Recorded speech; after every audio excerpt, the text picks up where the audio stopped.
What's up, y'all? We back at this again. Um, Tonight, I'm going to be talking to you about DEI situation, the diversity, equity, and inclusion situation. Now, first of all, let me pull out a disclaimer. I always like to do that because this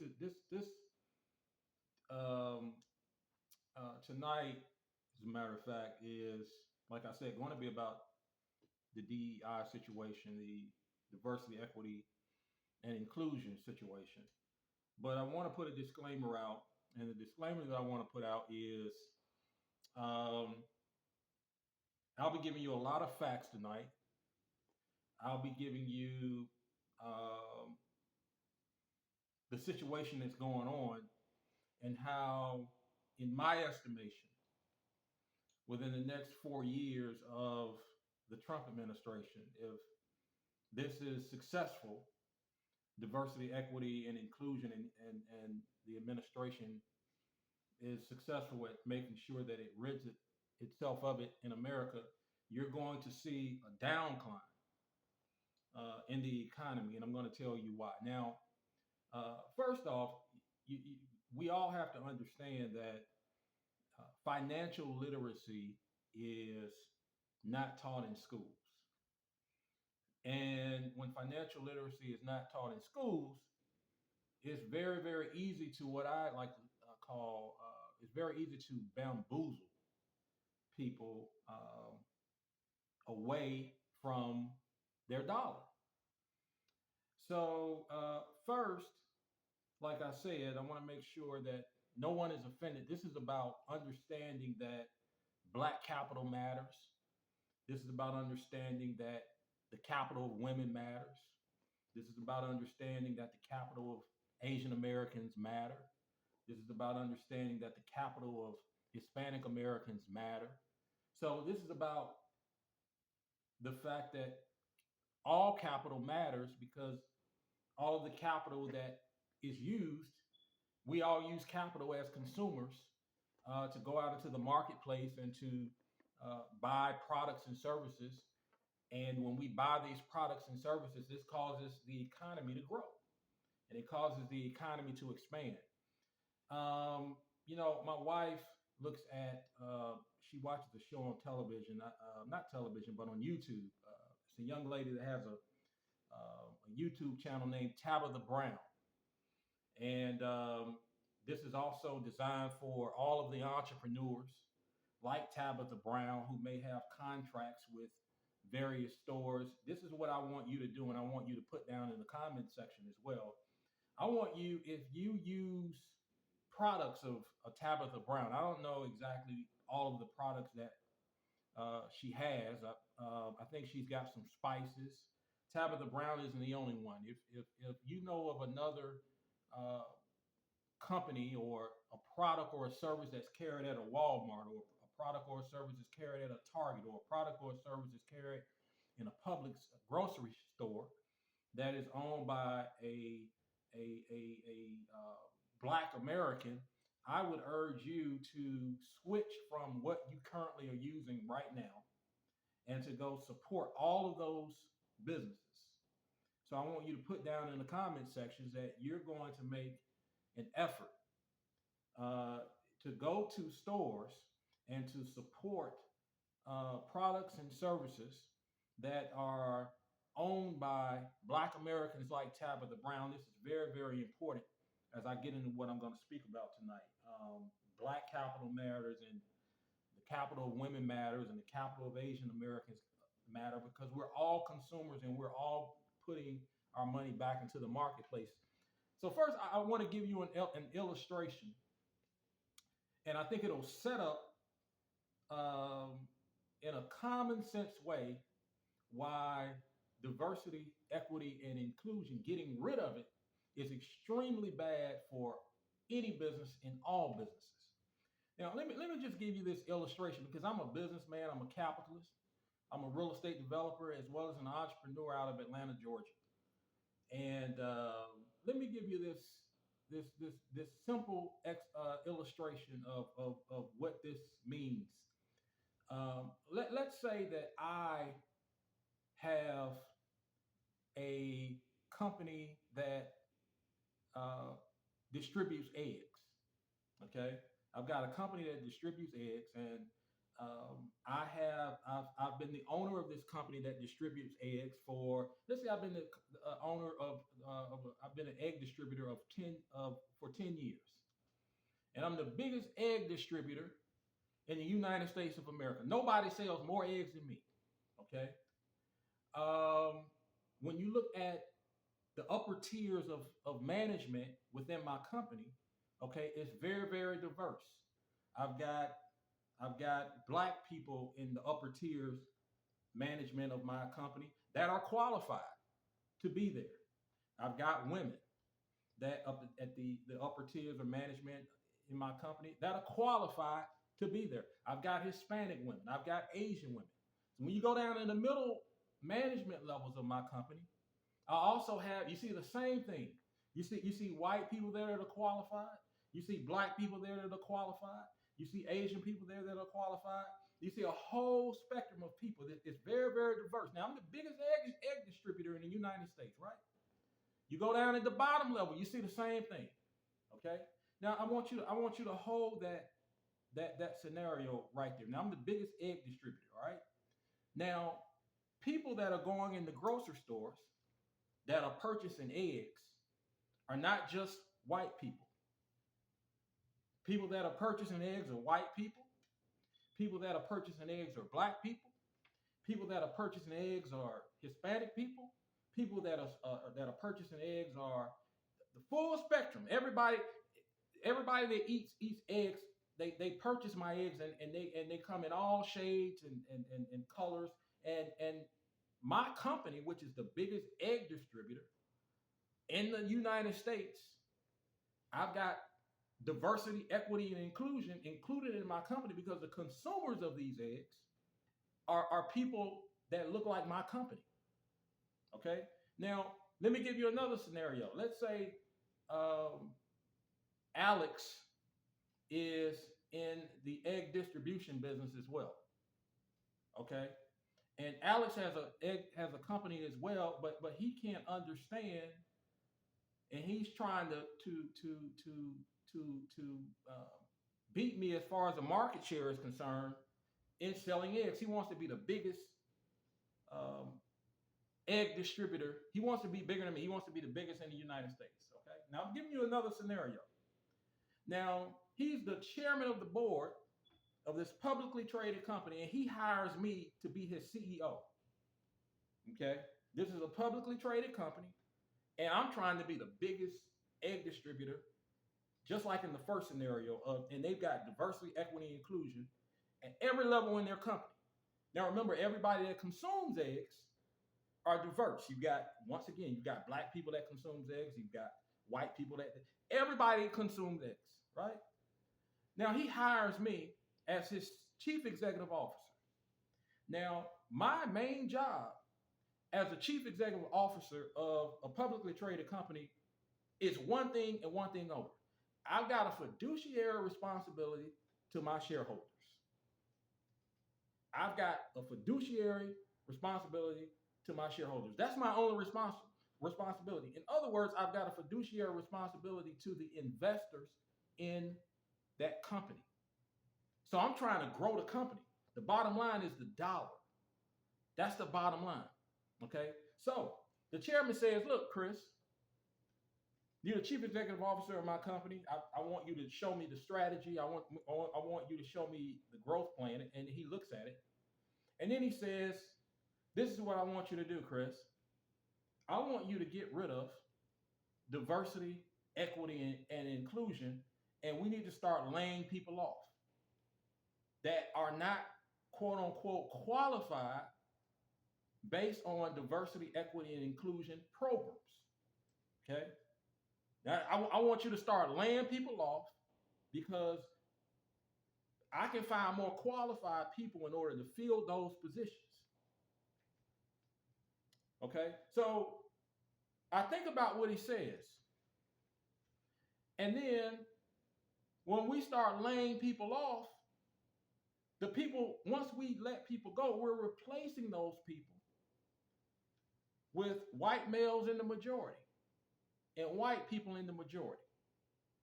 And we hire, let's say we hire some Asians. Now we're going strictly on merit. We're going strictly on merit. Remind you, the biggest egg distributor currently has a diverse organization and operation all throughout their management. And remind you that black people consume eggs, women consume eggs, Hispanics consume eggs. In other words, the consumers are represented in his company. And the people that work in his company represent the consumers. They look just like him, right? So when all is said and done, I let a lot of black people go. I let a lot of women go. And the majority of people left in my organization that I leave and I hire, they're white males and they're white women. Okay, and I'm trying to be the biggest egg distributor, and I want to beat this guy. Now, this is what you risk happening. Once the consumers of those eggs find out that I got rid of diversity, equity, and inclusion programs, and I fired all of those people of color, and I fired all of those women, and it comes to their understanding that I've got a company that is the majority white. Now, remember now, it should be all about selling eggs. It should all be about selling eggs, and race shouldn't play a factor. This is what I risk as the chief executive officer of that company. What if women start saying, I don't want to patronize you anymore, and collectively coming together as women because you don't represent us in your company? So why would we buy eggs from you? What if black people said we're gonna, and I'm gonna tell you a scenario that happened in history in the 1960s. Okay, what if black people say, look, you're not representing us in anywhere in your company. Why would I buy eggs from you? Black capital matters. I'm pulling my money out. I'm not gonna support you. Now I'm telling the chairman, all of this is going to happen because it can happen. Okay. And then all of a sudden, Hispanic people, they collectively, they practice group economics and they pull their money out. How in the hell can I ever become the biggest distributor of eggs when consumers that are purchasing eggs are diverse? It would be highly impossible for me to ever become the biggest egg distributor and beat the competition that has diversity in his management team. It would be very impossible. This is about money of everyone, and everyone's dollar happens. Now, let's go to the 1960s. Let's look at the Montgomery bus boycott. Now, they gave so much credit to Rosa Parks, for, getting on a bus, and, it was custom. It was customary for if you got on the bus during that time and you were black, if somebody white got on the bus and all the seats were filled, you had to get up and you had to let that white person take your seat. And this was just the law. This was segregation. So the Montgomery bus boycott was all about capital, and black capital matters. It wasn't about riding on the front of the bus. That's what they tell so many people, that this was about riding on the front of the bus. No, it was not. This was about black capital matters. So what did all of those black people do during that time under Martin Luther King Jr.? What did they do? Uh, instead of to have a voice and say, we are not going to be treated like this. They stopped patronizing and riding the bus. So today, so bus companies were missing out on the black dollar. So they got to a point where it wasn't a moral issue of whether or not they were going to. It's not that like they said, look, it's wrong. We shouldn't, we should let black people ride on the front of the bus, and this is wrong, and we shouldn't be treating people. No. This was all about consumers. This was all about black capital matters. So when they stopped riding the bus, the amount of money that those companies were making, it went down. This is all about money. And if you got a large percentage of people, if you got a large percentage of black people that pour their money out, if you've got a large percentage of white people that pour their money out, and that's very risky because that can happen. They can practice group economics and start making you make tremendously less, a lot less money than you were making before. That can happen. Okay, and you've got to be very, very careful about turning this into an emotional situation. And this is capitalism. This is all about making money. Everybody's dollar matters. I want you to think about that. If people start practicing group economics, and what this Trump administration is doing is making different groups of people determine what they're going to do with their dollar. And if they pull their money out, what is that going to do to a lot of companies? It's going to make their stock prices go down. Now, a lot of people are financially illiterate. And in this video, I want to say right now, because I want you to get this, I want you to say to hell to the Democrats and to hell with the Republicans, because this is not about that at all. I don't care if you're a Republican or a Democrat. When I voted, I wrote somebody's name in. I didn't vote for either Joe Biden or Donald Trump. Okay? So I want to come to you today, not as a Republican or a Democrat, not as a liberal, not as a conservative, not as anything but a financially literate American that loves his country and wants everyone to do well financially. That's how I'm coming to you today. Let me give you two examples of what I'm talking about. I want to give you two examples of what I'm talking about because I don't want this video to go too long. I want to stick to my points. Do you know what the biggest, most diverse state is in the United States that has the biggest economy? The most diverse, biggest state in the United States that has the biggest economy. You know what it is? I mean, it's the most diverse. California. California, and it's burned down. A lot of it has. And it's ironic that all these fires are happening. I mean, it just is. California is the biggest, most diverse. It has the biggest, most diverse economy in the world, which means that its consumers that are purchasing products and services are every nationality.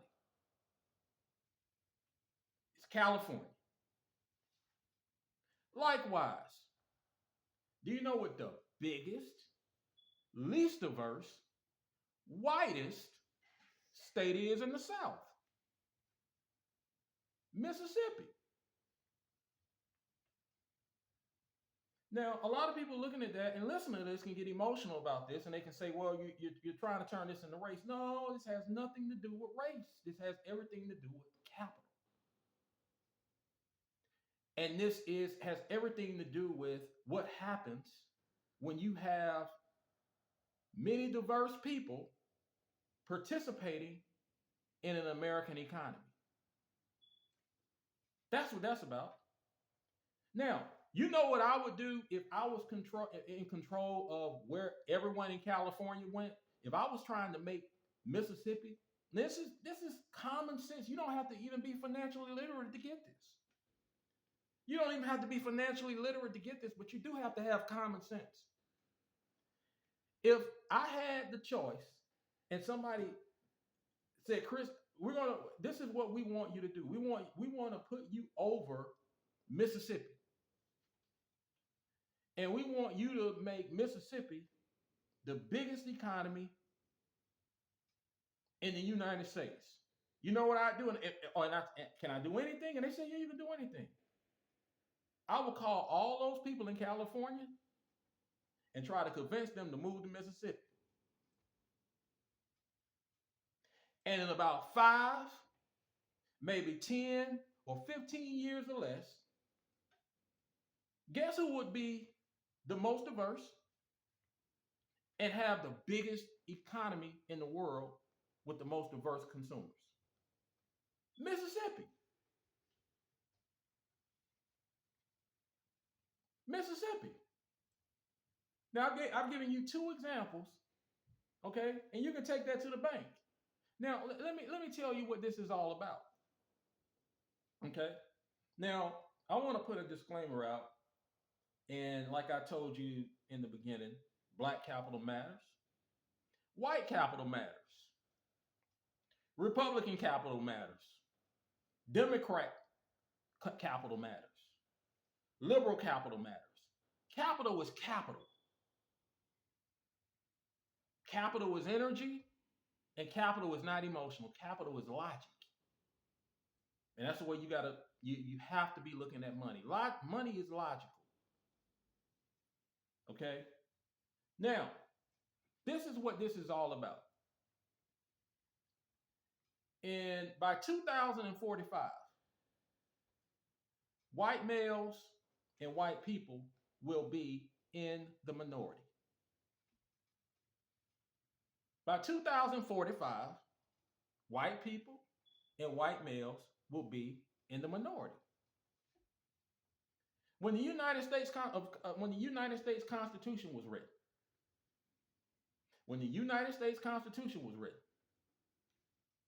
the only way that you could vote is that you had to be a white male who owned property, or slaves, or slaves. Slaves were equivalent. So if you were a white woman, and if you were the daughter of one of the founders of the United States Constitution, your daddy wouldn't even let you vote. Your daddy said, leave capitalism and leave the progression and what happens to us, to white males, and to your dad who owns property. When the Constitution was written, that same man wouldn't let his wife vote. He said, leave any business decisions, leave those decisions to me. I'm your husband, and you just keep your butt in the kitchen, and you make these good meals, and you keep your body right, so you can make good loving to me and make me feel good, and I can make you feel good. But you just need to be concerned with that. Don't concern yourself with the progress and what happens to America. Okay. Now, I'm not going to take you through history and down up through the Constitution, but we all know eventually women got the right to vote. Black people got the right to vote. and diversity, equity, and inclusion happen. And white males, not all, but there are many white males who have a fear. And they know that by 2045, they'll be in the minority. And they have a fear that they are going to lose control. Because remember now, when the Constitution was written, the founders of the Constitution never intended for all this shit to happen with diversity, equity, and inclusion. Because when the Constitution was written, what the founders said was, we only want white males who own property to make the decisions of what happens to America. So we want to take all of these black people that we brought here and we slaughtered all of these Native Americans so we can control everything. And we want to put black people to work and let them build America like they did for free labor. That's exactly what they did. They took black people, they brought them here, and they built America using free labor. Now, I don't want anybody to get offended by that, but it's the truth. It's the truth of what happened. And there are white males, not all, and I won't even say the majority, but there are white males in this country that have a fear that they are losing control of what is happening in America because of diversity, because of the inclusion of women, because of the inclusion of Hispanics, because of the inclusion of Mexicans. That's what this is about. This isn't about Republican and Democrat. This is about white males have a fear that they're losing control in this country. Donald Trump did an interview. This happened probably 25, 30 years ago. It was on a documentary. You can look this up. And there were black people in the community that got mad at the answer that he gave. But he gave I thought it was an incredible answer. But they asked Donald Trump, and you guys can look this up. They asked him, they said, let me ask you a question. And please Google this and look this up because this was on a documentary. I don't know what documentary, but you can find anything. Let me ask you a question. If you could be anybody other than Donald Trump and you can be reincarnated as someone else, and I'm paraphrasing that. He said, they said, if you could be anybody but Donald Trump, who would you be? And he thought for a minute. And you know what he said? He said, I would be an educated black man. Go look it up. Now, why do you think he said that? Because he knows how far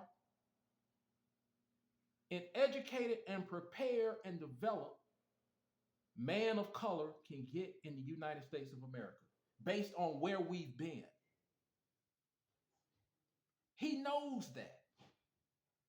Go look that up. So you have to, and I'm speaking to all people, you cannot be emotional at this time. You cannot be emotional at this time. This is not the time to get emotional. This is not the time to put your tail in between your legs and fold. This is the time to understand, as I said in the last video, that you are the best. If you are white, you are the best. If you are black, you are the best. If you are a woman, you are a best. But this is where diversity and equity and inclusion comes in. Everybody else is the best. Everybody else is the best. And the fear that white America is coming to realize is that everybody other than them is the best. And they know that A lot of prepare and develop people that don't look like them are now competing in this country against them.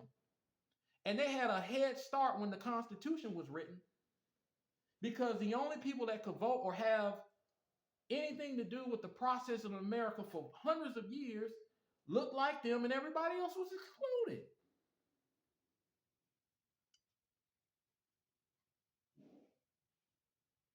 Everybody else was excluded. That's what this is about. I'm checking my phone. That's what this is about. So once again, as I said in the beginning of this, go support, go find out what are some Black-owned businesses and brands that are carried in Target. And I think Tabitha Brown has some products and services. Go support her. If you can, if you use a product that she uses, that she distributes, buy her product and leave a comment down below to let me know that you have purchased her product or another Black-owned company or another woman-owned. Just as long as it's diverse, make sure you support them. And I'm going to make an effort to do the same, and I always have done that. And we all should get to a point to where we start practicing collective economics, because as I said, your capital matters, and you got a decision to make. If Trump wants to incorporate diversity, equity, and inclusion, if he wants to put fear in people, pour your money out. I really believe you're gonna do that anyway, and this is just my belief. I think within the next 4 years, the economy is gonna get worse. If Trump continues to have this diversity, equity, and inclusion initiative of getting rid of it, the economy is gonna get worse, because these consumers out here are diverse, and they care about who is being represented in every tier of management in businesses. That's what this is about. So if you want to be a Black conservative, or you want to be a white conservative, because the Republican Party today is not the Republican Party of my grandfather. It's totally different. Just like the Democrat Party today is not the Democrat Party of my grandfather. It's totally different. And both sides are screwed up in many, many ways. But at the end of the day, capital is capital, and your dollar matters. You need to act like it matters. And if Trump doesn't want to act like it matters, pull your dollar out to show him that it matters. And let a lot of these businesses tank, because that's exactly what's going to happen. But with that said, people, I want to thank you all for, tuning in. And like I said, go support businesses, and because diversity and inclusion matter. Okay. So with that, thank you all for tuning in. Until the next video, I'll see y'all later. Bye.